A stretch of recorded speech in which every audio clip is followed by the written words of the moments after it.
If you don't follow this new law, you could face up to 2 years in jail and $10,000 in fines. My name's Ted Sutton, and this is Direct Answers from Corporate Direct. So this new law I'm talking about is called the Corporate Transparency Act. Congress passed it in 2020, and the whole purpose of the bill is to combat illegal activity and money laundering that some people do when they form LLCs in this country.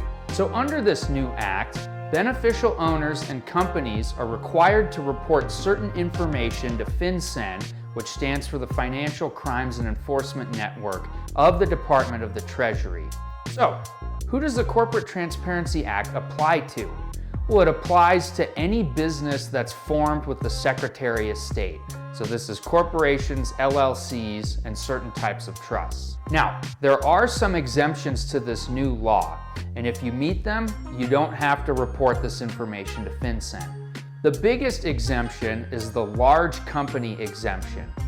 If you employ more than 20 people, you have $5 million in gross revenue or more, and you have an operating presence in the US, you're not required to report anything to FinCEN.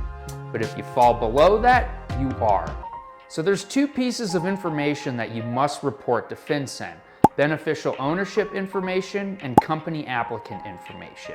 So what exactly is a beneficial owner to begin with?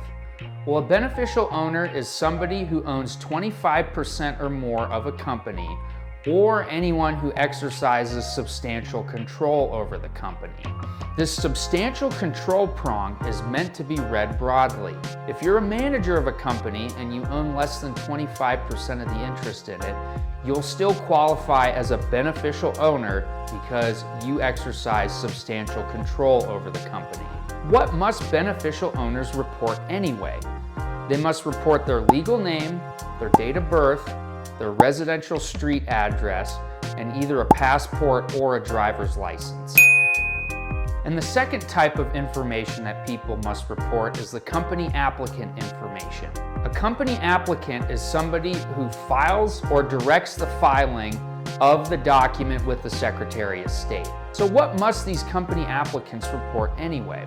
They must report their business name, their own date of birth, their business street address, the state where they're formed, and also any taxpayer identification number. But if your business was formed before January 1st, 2024, you're not required to report this company applicant information. So when exactly does this law take effect? Well, it takes effect next year on January 1st, 2024. If your business was formed before January 1st, 2024, you have an entire year to report this information to FinCEN. But if your business was formed after January 1st, 2024, you only have 30 days to report this information to FinCEN. And if you don't report it, as I've mentioned before, you can face steep penalties. You can face up to 2 years in jail and up to $10,000 in fines if you don't report this information to FinCEN. This is a serious new development, and we here at Corporate Direct would be happy to help you through it. I'll see you next time.